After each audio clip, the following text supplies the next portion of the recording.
Pues muy buenos días, tengan todos ustedes bienvenidos a nuestro webinar de los lunes. Quiero darles la más cordial bienvenida nuevamente. Hoy es lunes 19 de septiembre del 2016. Hoy, bueno, pues como todos sabemos es una fecha que se conmemora en México, es Día de Nacional de Protección Civil, esto a raíz de los sismos. Pues posiblemente acabemos un poquito antes nuestro webinar de hoy, porque, bueno, seguramente todos van a salir corriendo. Hoy hay simulacro nacional a las 11 de la mañana, estar prevenidos, pero quiero darle la bienvenida a nuestro facilitador del día de hoy, a Valentín Méndez. Muy buenos días.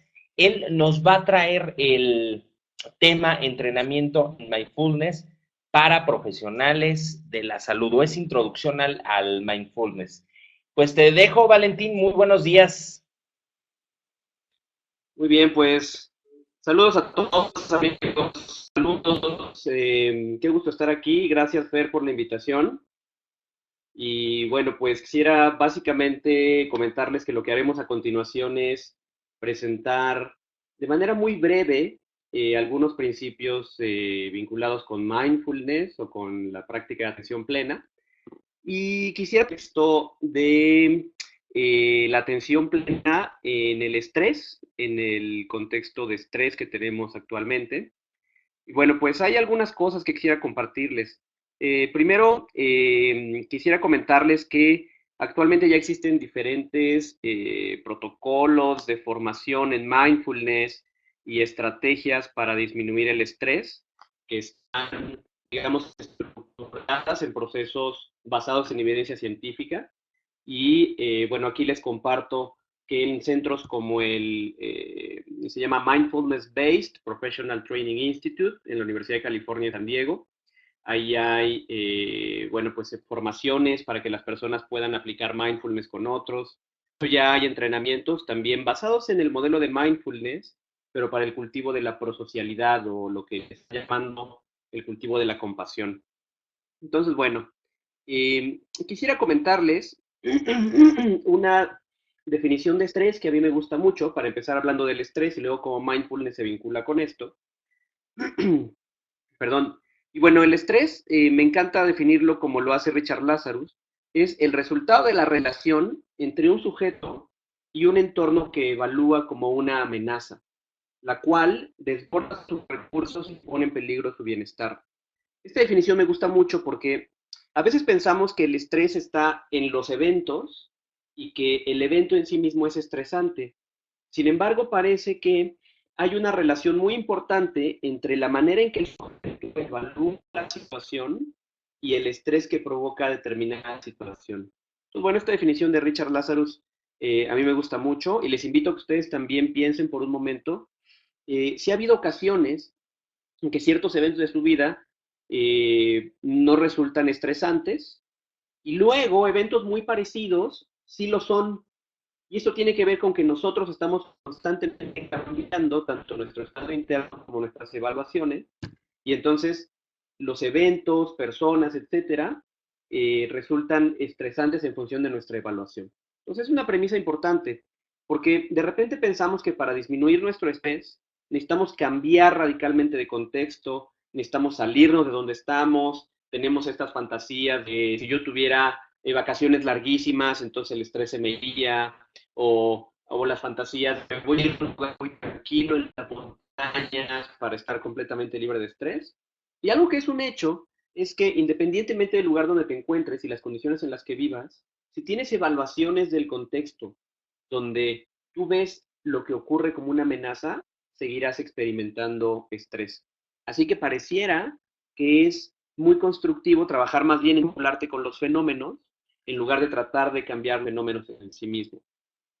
Una historia que a mí me gusta mucho compartir vinculada con esto es eh, la historia de pues, en realidad es como una metáfora, ¿no? De un pastorcito que lo que hacía, bueno, pues, se dedicaba a sacar a pasear a sus borreguitos y entonces pues lo hacía en las montañas y cada que regresaba de llevarlos a pues llegaba con sus pies lastimados.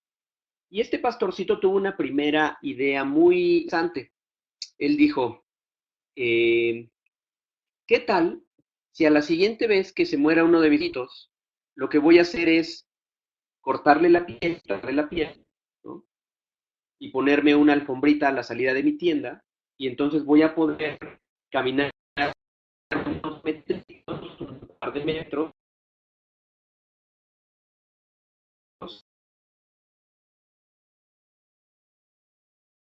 sin lastimarme los pies. Muy buena idea. Ahora tener 2 metritos sin lastimarse los pies. ¿Y qué creen? Que después de los 2 metros, otra vez se lastimaba sus pies. Pero tuvo otra siguiente genial idea que era, bueno, lo que voy a hacer ahora es que a la siguiente vez que se muera otro borreguito, le voy a quitar la piel, voy a hacer otra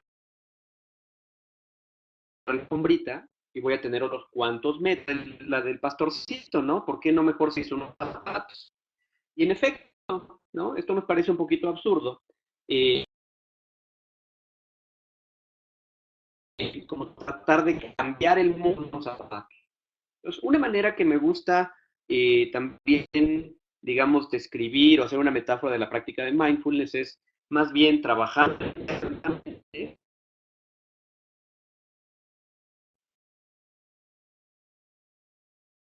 para poder vincular. ¿Dónde tendríamos que trabajar para poder tener esta vinculación con el mundo que fuera más saludable? Y la propuesta es que podemos trabajar en nuestro sistema nervioso. Es decir, tu nivel de estrés está vinculado con el sistema nervioso que tienes y cómo está activado. Todos los seres humanos tenemos un sistema que se puede dividir de múltiples formas para su estudio. Y una forma de su estudio que nos es muy útil es la división de sistema nervioso simpático y parasimpático. El sistema nervioso simpático es aquel que, o son esos componentes del sistema nervioso que se activan cuando hay la experiencia de una amenaza. Experimentamos una amenaza y entonces el sistema nervioso simpático se activa y nos hace experimentar miedo, deseo de huir o congelarnos. Y por otro lado, también tenemos muchos componentes en el sistema nervioso que pueden englobar el sistema nervioso parasimpático. Y este lo que hace es que nos tranquiliza, nos ayuda a generar energía, nos ayuda a descansar mejor, a dormir mejor. Y entonces, bueno, todos tenemos estos componentes y pareciera que en el mundo actual pasamos mucho tiempo con el sistema nervioso simpático activado. Y esto hace que frecuentemente experimentemos pues miedo, estrés, enojo. No sé si alguien de ustedes les ha oído, pero a veces vamos en la noche a dormir y entonces traemos tan activado el sistema nervioso simpático que nos acostamos y estamos dando vueltas, estamos tensos, incluso a veces soñamos con las preocupaciones del día anterior. Así que bueno, si no aprendemos a trabajar internamente con nuestro sistema nervioso, va a ser muy complicado que logremos disminuir nuestro estrés, ¿no? Entonces esta invitación de entrada es una invitación, digamos, revolucionaria porque en lugar de orientarnos a cambiar el entorno, que es lo que habitualmente queremos hacer, nos orienta a cambiar básicamente nuestro sistema nervioso. Ahora, les quiero presentar parte de un modelo, que es un modelo que se llama Trauma Resiliency Model, o modelo de resiliencia ante el trauma, o modelo de recuperación en situaciones de trauma. Y es todos nosotros experimentamos niveles de descarga o de carga de estrés y descarga de estrés. Esto es lo que pasa con los animales, por ejemplo. Los animales cuando están en una situación muy complicada, que los van a cazar, ellos se activa su sistema nervioso simpático, pero después de este momento, ¿no?, de peligro, si es que, bueno, sobreviven, porque en la naturaleza, bueno, pues está este tema de que tienen que huir y pelear, es decir, su sistema nervioso parasimpático se activa y ellos están más tranquilos después. Ahora, ¿qué es lo que ocurre en un contexto actual, como vivimos los seres humanos? Ocurre lo siguiente, ocurre que nosotros experimentamos el evento estresor, ¿no?, el evento que nos hace detonar, ¿no?, que nos hace detonar eh, ansiedad, etcétera, y es como si apretaran un acelerador en nuestra biología y entonces nos activamos. Entramos en algo que se le llama modo hacer, es decir, empezamos a actuar de manera, no sé, es súper común, empezamos a actuar de manera automática, con pensamientos automáticos, actuamos de manera muchas veces poco eficiente, nos peleamos, levantamos la voz, en fin, o si tenemos alguna tendencia, alguna adicción, pues ingerimos la sustancia a la que somos adictos, en fin, entra un ciclo que hace detonar el estrés de nuevo y entonces apretar más el pedal del acelerador, generar mayor activación interna, hacer que actuemos en piloto automático, lo cual nos genera más estrés, que nos hace apretar más automática, generar más estrés, en fin. Esto es algo que ocurre en nosotros actualmente, y si no tenemos un mecanismo que nos ayude a disminuir este ciclo, en,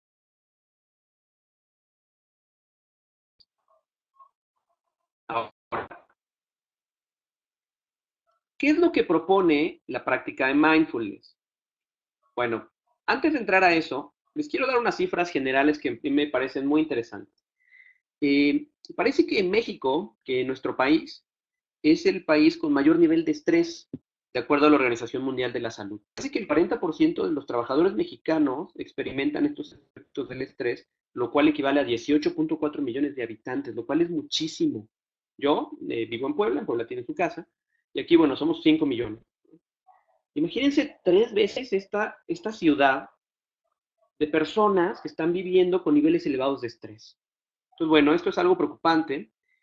Según datos de la Organización Internacional del Trabajo, el estrés supone pérdidas anuales de entre el 5 y el 4.5% del Producto Interno Bruto. Y aunque no tenemos datos de México, en Estados Unidos esto representa pérdidas de 5,000 a 40,000 millones de dólares. Entonces, bueno, parece que el estrés es algo que vale la pena eh, atender o comenzar a trabajar de manera sistemática con estrategias basadas en evidencia científica. Mindfulness es una de estas formas de trabajar con el estrés.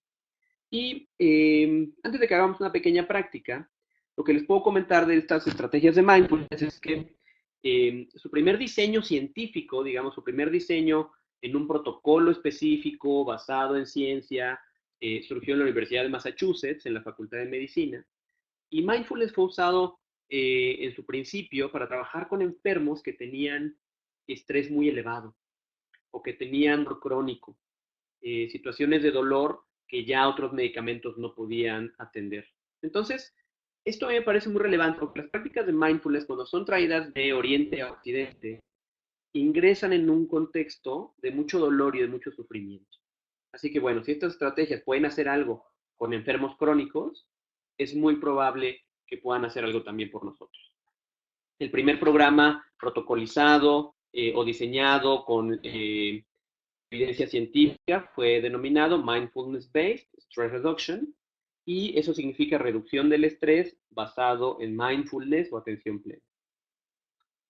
¿Y qué es mindfulness? Múltiples, tanto académicos como practicantes tradicionales de mindfulness, comentan que definir mindfulness es complicado porque es más bien una experiencia directa, ¿no? Alguna metáfora que ellos usan es, supongamos que te preguntas qué es un aplauso. Y entonces, del aplauso hasta el momento en que lo haga. Entonces yo te puedo decir, un aplauso es el contacto súbito de dos opiniones, un entendimiento eh, claro, experiencial de lo que es un aplauso. Así que por eso, lo que quiero hacer a continuación es invitarles a que hagamos una, tal vez ahorita están en la oficina, no sé dónde se encuentren, pero creo que podemos seguida, y no tiene que estar sumamente estirada, puede ser una espalda que esté, pues que nos permita respirar de manera libre. También te invito a que pongas tus pies en el piso, ¿no? Yo mismo lo voy a hacer. Y puedes poner tus manos en el escritorio, si es que tienes una mesa, o tus manos sobre los muslos. Y te voy a invitar a que hagas lo siguiente. Estos ejercicios de mindfulness se pueden hacer con los ojos abiertos o cerrados. Yo, para modelar el ejercicio, Voy a cerrar mis ojos, pero tú puedes mantener los ojos abiertos. Algo que te quiero decir es que, porque todo el tiempo estamos en modo hacer, todo el tiempo queremos hacer lo siguiente, es más probablemente si ahorita estás viendo la charla, vas a decir, bueno, van a hacer algo raro, me voy a poner a hacer lo que sigue.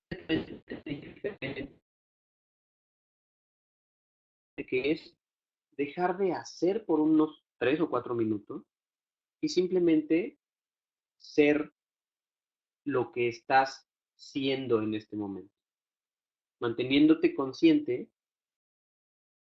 de lo que está ocurriendo en tu oso. Te invito a que lo hagas.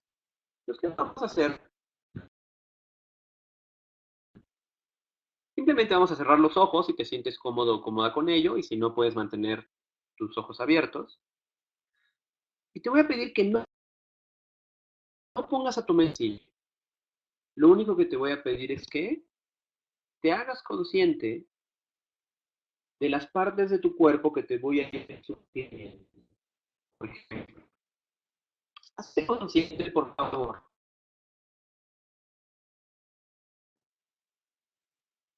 Nota cómo se experimenta el peso de tus pies sobre el piso. Y nota también si experimentas alguna sensación de calor, humedad, la textura de tus calcetines o las sensaciones de tu calzado.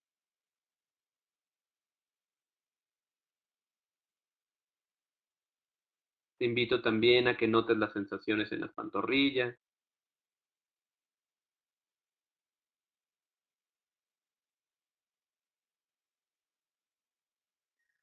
Y tal vez justo ahora, después de unos cuantos segundos, generar pensamientos. Y eso es completamente natural. Una vez que notes que tu mente genera pensamientos, recuerda que eso es completamente natural y saludable. Y lo único que hacemos es notar estos pensamientos, dejarlos ser, y devuelve la atención de manera suave al área del cuerpo que estamos atendiendo. Así que te invito a que atiendas también las sensaciones en los muslos, en las rodillas. Puede haber, por ejemplo, las sensaciones del peso de tu cuerpo sobre el área de tus muslos que está en el asiento. O tal vez pueda haber una sensación en tus piernas.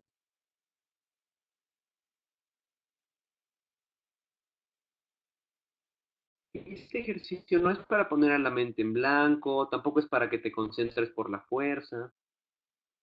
Solo esté consciente de las sensaciones en la cadera, cómo se siente el peso de tu cuerpo al descansar sobre el asiento. Cómo se siente la espalda al estar recargada contra el respaldo, si es que es el caso.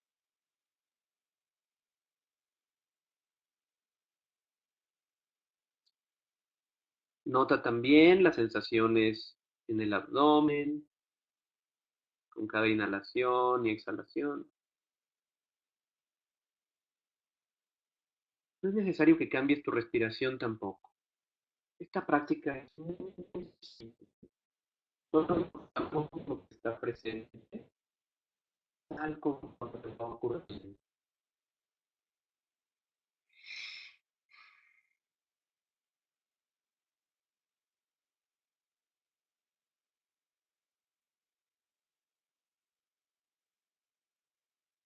Nota, por favor, las sensaciones en el pecho.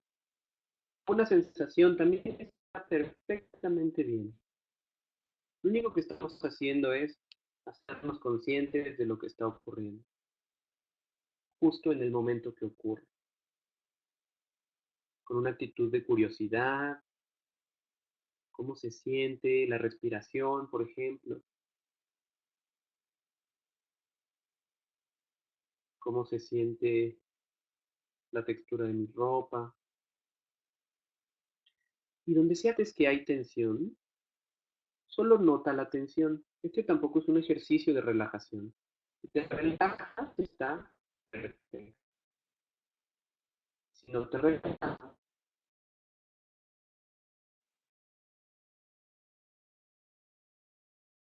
está perfecto. Esta tensión. Continuando el recorrido hacia los hombros. ¿Qué sensaciones hay en tus hombros? Tal vez notes las sensaciones de tu ropa al contacto con los hombros. Nota las sensaciones en los... Y cada pocos segundos tu mente elabora pensamientos y contenidos. Y eso está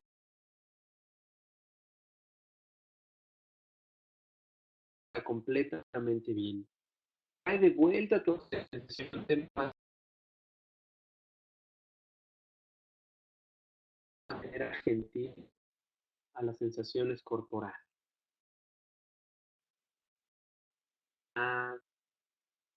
Hay calor o frío en las manos, hay tensión o relajación, humedad. Y ahora continúa tu recorrido hacia el cuello, notando sensaciones, relajación. Y también notando si hay sensaciones, y eso también está muy bien.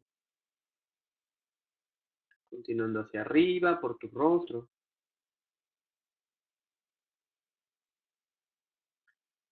Cómo se experimentan las sensaciones alrededor de tu boca.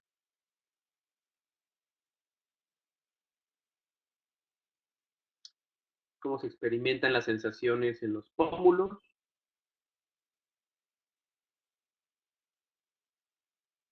en los párpados,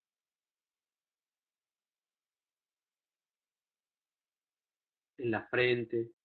Solo notando la experiencia con apertura, reconociendo si hay juicios al respecto. Ay, qué tensa está mi frente, o no sé, cómo tener esta posición corporal, o qué gordas soy, o cualquier juicio que tengas, una vez que lo note, simplemente deja ir el juicio y regresa a notar las sensaciones corporales, notando la sensación del área donde crece el cabello,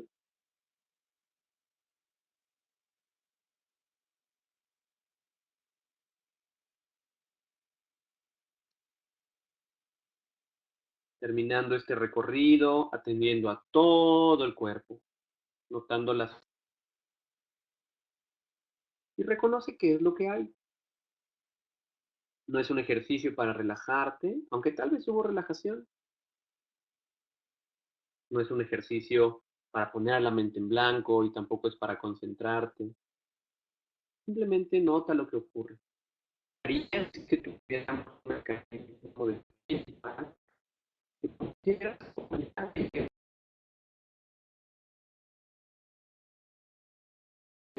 para que ya los abrieses, muy bien, no y estírate un poco hacia arriba, como si estuvieras despertando por la mañana. Y si puedes bostezar, recuerda bostezar. Corporales.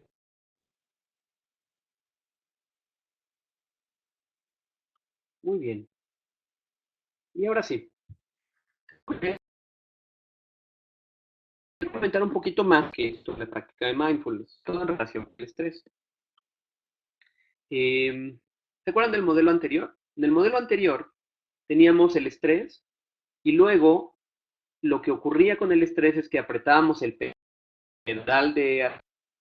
y esto nos hacía experimentar activación, nos ponía en modo hacer y esto generaba pensamiento. Básicamente lo que hacemos es, en el momento que experimentamos el estrés,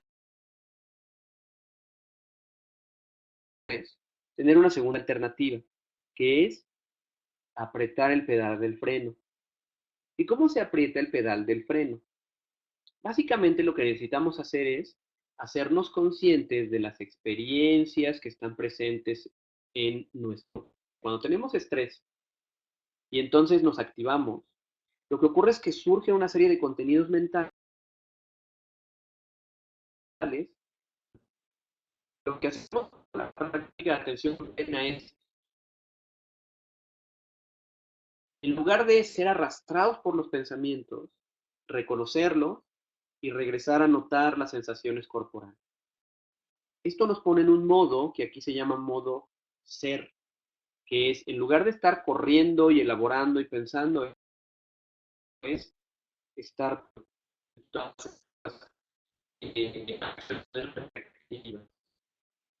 esto lo que hace es que cambia nuestra realidad. En lugar de estar todo el tiempo automático, lo que hacemos es que la decisión muy importante.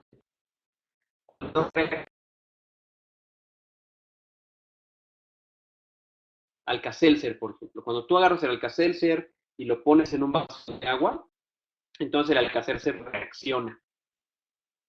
Y no tiene opciones, ¿no? O sea, no es como que el Alka-Seltzer lo suelte en el agua y diga, hoy no quiero efervecer, ¿no? Hoy quiero estar así completo.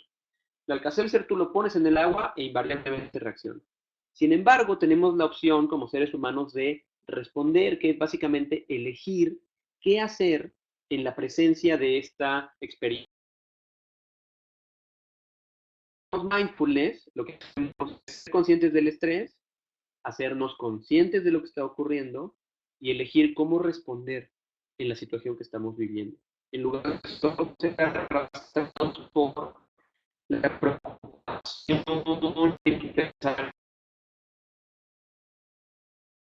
en el pendiente, en el general de hablar de mindfulness. Es una práctica que nos da libertad. Por otro lado, mientras más hacemos esto, ocurre algo en nuestro cerebro que se llama neuroplasticidad. ¿Qué es la neuroplasticidad? La neuroplasticidad es la capacidad de nuestro sistema nervioso de transformarse en función de lo que experimenta. Es decir, cuando nos que empiezan a tener mayor actividad y por tanto empiezan a tener mayor neurogénesis y se crean más neuronas en esa zona y se crean también mayores puentes neuronales. Y esto lo que hace es que favorece que nosotros cambiemos internamente con respecto a lo que ocurre en el contexto. Es decir, tenemos la capacidad de transformar nuestro sistema nervioso.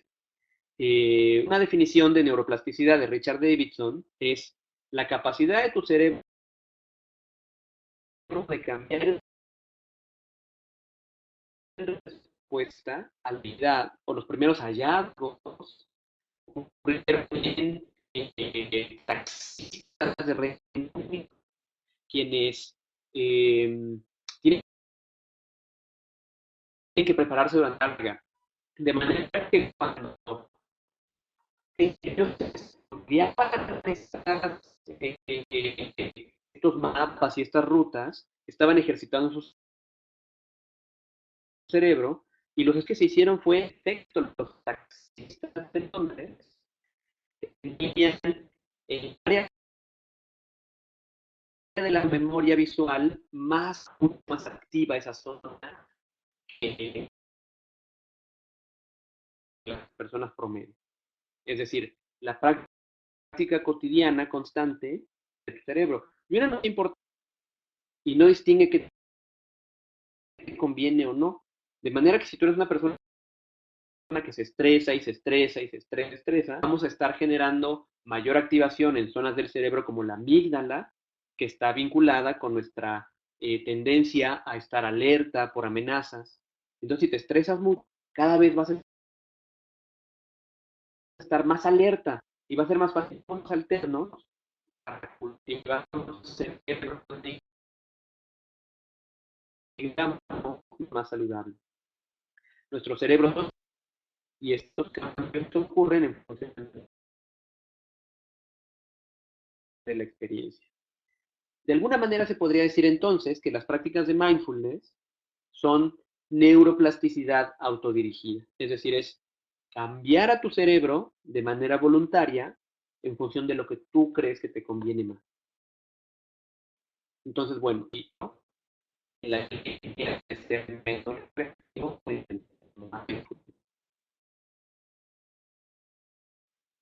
si creo que me conviene más tener autorregulación emocional, puedo cambiar a mi cerebro en la línea de autorregularme más a partir de prácticas de mindfulness o atención plena. Calma, de mayor claridad mental. Entonces puedo ejercitar a mi cerebro y transformarlo en esa orientación a partir de las prácticas de mindfulness. En fin, puedo cambiar a mi cerebro. También me gusta decir es que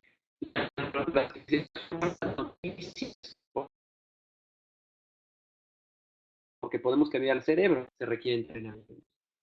No es como que ya decidí que ahora no me voy a enojar. Si tu sistema nervioso está preparado para enojarse, no es suficiente que lo decidas. Es necesario que lo ejercites. Como si ahorita mismo yo que no, ya decidí por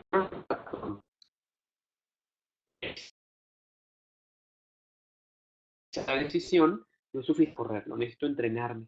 De la misma manera, si tú quieres cambiar tu manera de experimentar tus emociones, los estresantes de tu vida, necesitas entrenarte en mindfulness.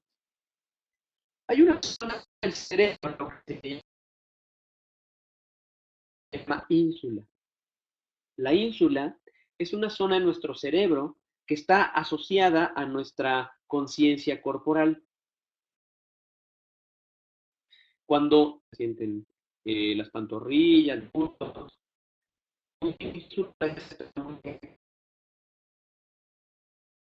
y, y disminuye este hábito mental de la rumiación. Para que pensamiento y nosotros experimentarnos agarrados de los pensamientos sin capacidad de verse un poquito más fluido esta presentación. Entonces, bueno, cuando nosotros practicamos mindfulness, estamos ejercitando a la ínsula, que es esta parte de nuestro cerebro, como les decía, que nos ayuda a estar más presentes en lo que está ocurriendo. Por otro lado, lo que ocurre cuando estamos practicando mindfulness es que disminuimos la activación en una zona del cerebro que se llama, o más bien en varias zonas del cerebro que se denominan red de funcionamiento predeterminado. Esta red de funcionamiento predeterminado es una serie de áreas en nuestro cerebro que están vinculadas a todos estos pensamientos que tenemos de manera cotidiana. Si pueden ver este gráfico, las zonas del cerebro que se activan cuando estamos distraídos son múltiples, ¿no? En el lóbulo frontal, occipital, en fin. Bueno, estas zonas del cerebro cuando se activan nos hacen experimentar muchos pensamientos y hay tres áreas de pensamiento básicas que se generan. Gracias Jorge Ángel por esta retroalimentación. Dice que está mejor así, el sonido no se interrumpe. Muy bien. Bueno, ¿cuáles son las áreas de pensamiento que ocurren cuando está la red de funcionamiento predeterminado activada? A esta red también se le puede llamar pensamiento rumiante. Y ahí les van, son tres. Normalmente, cuando estamos distraídos, pensamos en problemas y resolución de problemas, sea que existan o no, ¿no? Podemos pasar mucho tiempo rumiando en problemas, en cosas que pueden ocurrir y qué tal si me pasa esto y qué tal si me pasa aquello. Otra área de pensamiento es el autoconcepto, es decir, nos la pasamos pensando, estoy bien, estoy mal, estoy saludable, estoy enfermo, lo hice bien, lo hice mal, hice el ridículo, en fin. Y la tercera área de pensamiento se llama conciencia social, que es estar pensando en qué estarán diciendo los demás de mí, en si alguien se estará fijando en mi error, en si alguien será recurso para mí, es decir, será mi amigo, o si será una amenaza para mí. Son tres áreas de pensamiento las que normalmente surgen cuando estamos distraídos de manera automática. Se las recuerdo. Rumiación sobre problemas. La otra es autoconcepto. Estoy bien, estoy mal. Y la tercera es conciencia social. ¿Quiénes son amenaza y quiénes son un recurso? Y cuando practicamos mindfulness, lo que hacemos es que disminuimos esta red de funcionamiento predeterminado que en sí misma es muy estresante. Ustedes díganme si no. Cuando estamos pensando en todo esto, estoy bien, estoy mal, qué estarán pensando de mí, etcétera, estamos muy estresados porque estamos todo el tiempo como en esta evaluación de la realidad. Un poquito, por usar una metáfora extrema, como si estuviéramos paranoicos. Lo que hace la práctica de mindfulness es disminuir esa paranoia. Y por último, lo que les quiero presentar es que las prácticas de mindfulness normalmente se enseñan en conjunto con el cultivo de la compasión. Y les voy a decir en 2 minutos qué es esto de la compasión. Este es un modelo de la Universidad de Stanford. La Universidad de Stanford tiene un centro que se llama Center for Compassion, Altruism, Research and Education, que es algo así como el Centro para la Investigación y la Educación del Altruismo y la Compasión. Y ellos definen la compasión como el deseo de aliviar el malestar del que soy testigo. Eh, Normalmente confundimos la compasión con lástima. De hecho, si yo les digo, sé más autocompasivo, a lo mejor lo primero que pensarías es, claro que no, no me voy a tratar con lástima. Sin embargo, la compasión tiene una diferencia con la lástima. Cuando yo experimento compasión hacia alguien más, yo lo que hago es reconocer que el otro, justo igual que yo, sufre en la misma medida. Es decir, el otro y yo tenemos sufrimiento. No es que yo esté por encima del otro. Entonces, la compasión lo hace que veamos a los demás de manera horizontal. Bien, ¿cuáles son los componentes de la compasión, de este deseo de aliviar el malestar del que soy testigo? Para el cultivo de la compasión hay 4 componentes, se los digo rápidamente. Un componente es la cognición, que es el reconocimiento de la presencia de malestar. Esto también se llama empatía cognitiva. Es decir, para poder ser compasivo con otro, necesito saber cuando el otro está sufriendo. Esto se llama empatía cognitiva. Por otro lado, hay otro componente que es la resonancia emocional o empatía emocional. La empatía emocional es poder sentir esto que le ocurre al otro. Pero aguas, porque a veces confundimos en compasión con resonancia emocional o con contagio emocional. Y lo que han encontrado los científicos es que cuando nosotros tenemos demasiado contagio emocional, dejamos de serle de utilidad al otro. Entonces la resonancia es otro componente. Algo que quiero acentuar es que estos dos tipos de empatía, empatía cognitiva y empatía emocional, no son suficientes para la compasión. Es decir, eh, dos investigadores muy renombrados, uno de ellos Paul Ekman y el otro Paul Hilbert. Paul Ekman es un estudioso de las emociones desde hace más de 45 años. Paul Ekman dice, el torturador experto necesita empatía cognitiva. Y es interesante que lo diga porque él diría, el torturador experto necesita saber dónde te duele más para poder torturarte mejor. Es decir, la empatía no es suficiente para la compasión. Aunque es un componente, no es suficiente. Y por otro lado, la empatía emocional, si se vuelve contagio emocional, nos acaba abrumando y no nos permite ser compasivos con el otro porque nos volteamos hacia nosotros de vuelta. Nos duele tanto que no podemos voltear hacia el otro. Por otro lado, está también como componentes de la compasión la intención, que es el deseo genuino de aliviar ese malestar, y el otro componente es la predisposición de mis recursos para hacer algo. Esto quiere decir que el cultivo de la compasión implica componentes cognitivos, emocionales, actitudinales y motivacionales. No es una emoción. Normalmente pensamos también que la compasión es una emoción, pero el punto es que si la compasión fuera una emoción, pues hay días que te paras de buenas y dices, yo me paré muy compasivo. Y luego te agarran las 2 de la tarde sin comer, y se te acabó la compasión. Y luego te dieron un premio, ahora estoy muy compasivo. Es decir, si la compasión fuera una emoción, no sería sostenible. Por eso en el modelo del cultivo de la compasión de la Universidad de Stanford se presenta la compasión como una experiencia multifactorial. Y esta práctica es una práctica que tanto tradicionalmente como muy recientemente acompaña la práctica de mindfulness. Se dice que mindfulness y compasión son las dos alas del método y que una sin la otra no puede funcionar. Muy bien. Y después de todo este rollo, les quiero compartir una definición de mindfulness que a mí me ayuda mucho. Mindfulness, para empezar, van a encontrar múltiples definiciones. La que yo les comparto, son de hecho solo un par de definiciones.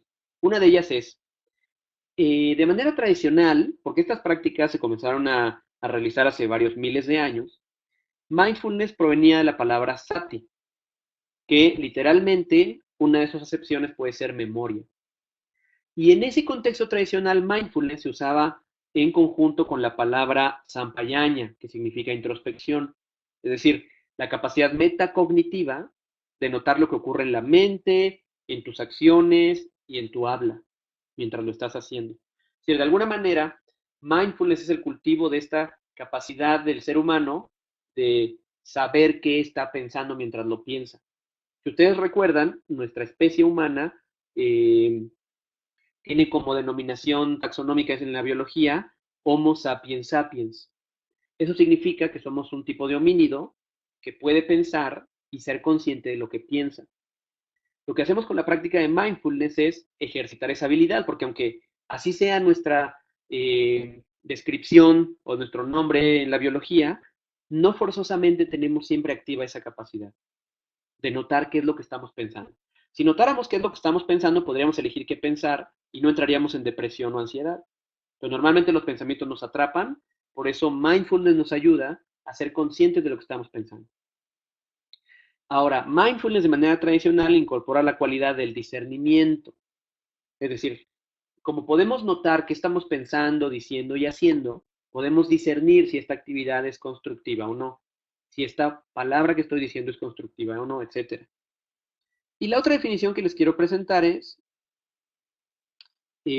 una definición amplia que la hemos construido un grupo de amigos y estudiosos y bueno, pues se las comparto porque es una definición comprensiva de lo que es el proceso de mindfulness. Entonces podríamos definir a mindfulness como cultivo, es decir, la práctica de mindfulness es cultivar algo, cultivar momento a momento un tipo de relación experiencial y no verbal, es decir, como el tema del aplauso, una relación de experiencia y no solo de explicación, que va imbuida o que contiene actitudes saludables. ¿Qué tipo de relación cultivamos? Una relación no enjuiciadora, con curiosidad, con paciencia, con confianza, calidez y sin luchar, con una mente de principiante. Es decir, estamos cultivando un tipo de relación que es muy saludable, que no está enjuiciando, que tiene paciencia. Imagínense tener esta relación con alguien que amamos o con nosotros mismos, que podemos vincularnos con nosotros sin enjuiciarnos duramente, con curiosidad, con paciencia, con confianza. Imagínate esta relación con tu hijo o con tu pareja, vincularte sin enjuiciarlo a priori, con curiosidad, con paciencia, con confianza, con calidez. Y mente de principiante se refiere a como si lo estuvieras experimentando por primera vez, ¿no? Sin estos juicios que ya has elaborado. ¿Y qué más tiene esta definición? Bueno, se nos invita a cultivar este tipo de relación con la totalidad de nuestras experiencias. Este tipo de relación es emocional y mentalmente liberador, ya que en lugar de estar secuestrados o perdidos en la experiencia, la podemos vivir con plenitud y conciencia de lo que ocurre, experimentando las cosas más como son y menos mediante las proyecciones automáticas que les asignamos. Seguramente a todos les ha pasado, a mí me ha pasado, que me vinculo con algo o con alguien a partir de mis juicios previos. Y esto me impide vivir la experiencia más como es. Y muchas veces cuando me permito vivir la experiencia con curiosidad, apertura, con mente de principiante, me doy cuenta que la experiencia no tiene nada que ver con mi prejuicio. Y por último, este tipo de relación disminuye el sufrimiento, ya que disminuye mi resistencia al malestar, me permite experimentar el malestar con una actitud de apertura, disminuye mi aferramiento al placer, porque me doy cuenta que el placer es transitorio y que si me aferro a él, pues sufro. Y sirve de base para el cultivo de la atención sostenida, la compasión y la sabiduría. Entonces, bueno, esta es una introducción rapidísima al tema de mindfulness.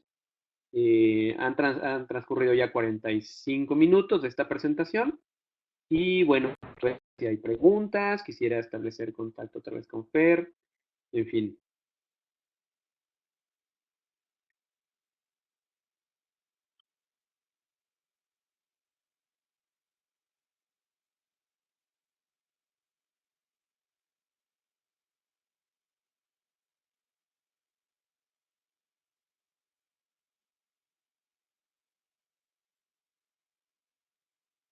Comentan que si alguien tiene alguna pregunta, nos gustaría saberlo a través del chat.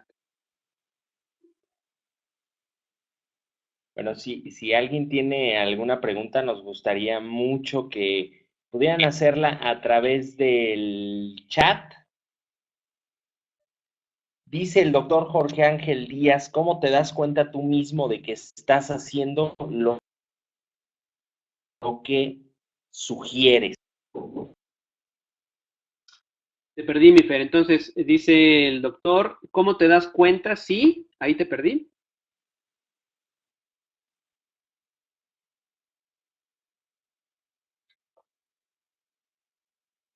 ¿Me escuchaste, Fer?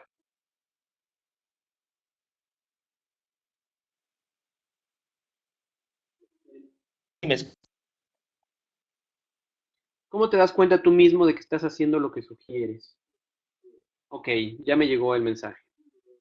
Em, ¿Cómo te das cuenta tú mismo de que estás haciendo lo que sugieres? O sea, de que estás practicando la estrategia de mindfulness. Si es esa la pregunta, esa misma, ok. Hay una diferencia entre experimentar algo que se llama fusión cognitiva, es decir, estar pensando, pensando, pensando, pensando, y darte cuenta de que estás consciente de lo que está ocurriendo. Y puede haber varios indicadores. Tú me haces la pregunta de manera personal. De manera personal, a mí lo que me ayuda a darme cuenta es reconocer que tengo conciencia de mi experiencia corporal de manera cotidiana.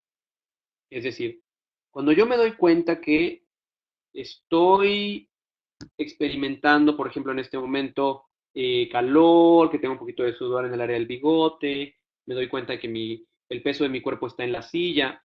Eso me permite reconocer que estoy consciente de lo que está pasando.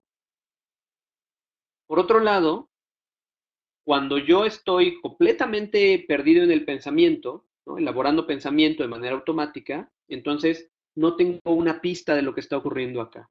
Mi experiencia está secuestrada, por usar una metáfora, en esta experiencia de pensamiento o en esta emoción. En resumen, ¿cómo me doy cuenta? Me doy cuenta si tengo una experiencia de primera persona de mi fisiología o de mi cuerpo. Esa sería mi primera respuesta.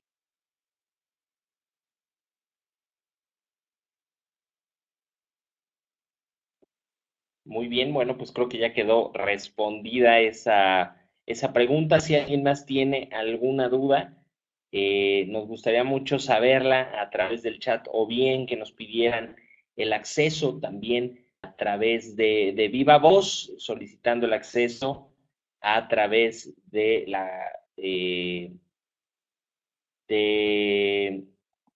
la solicitud, levantando la manita, como bien saben, al lado de su nombre, hacerlo. Si alguien más tiene alguna duda sobre este tema muy interesante que nos ha compartido Valentín en este lunes,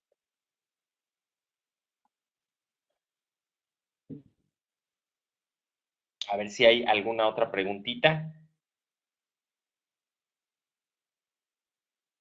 Pues creo que no hay ninguna duda más, Valentín. Te agradecemos muchísimo la atención que has tenido para con nosotros en esta otra perspectiva de mindfulness. Como bien saben, ahí están los datos de contacto de Valentín, www.valentinmendez.com o a través de Facebook también es Instituto Cultivo o en su canal de YouTube que es Valentín Méndez MX o Instagram también síganlo en Instituto Cultivo. Pues Valentín, muchísimas gracias por este tema que nos has compartido el día de hoy.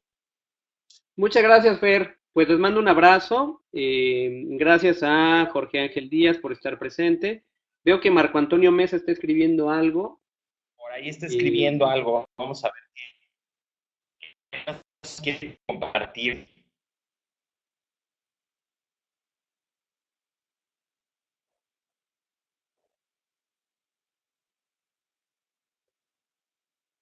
Ya se arrepintió Marco.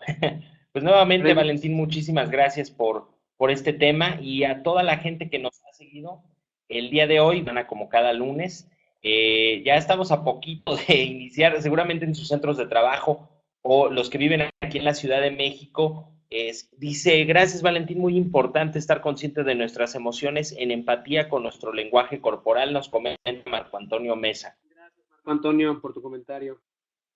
Muy bien, amigos, pues Fer, muchísimas gracias, pues para servirte y ha sido un gusto estar aquí con tus seguidores, con tu auditorio.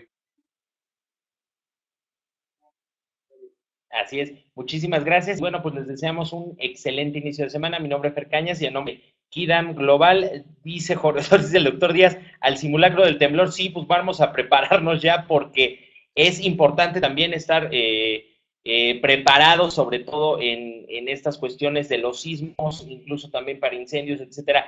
Sí sirve, es un simulacro nacional, seguramente en el interior de la República estarán haciendo también algunos simulacros. Aquí ya nada más estamos esperando a que suene la alerta sísmica, que creo que nos espanta más que los sismos mismos, pero qué bueno es estar alerta también de ello. Muchísimas gracias, Valentín, y a todos un excelente inicio de semana. Un abrazo, hasta luego. Hasta luego.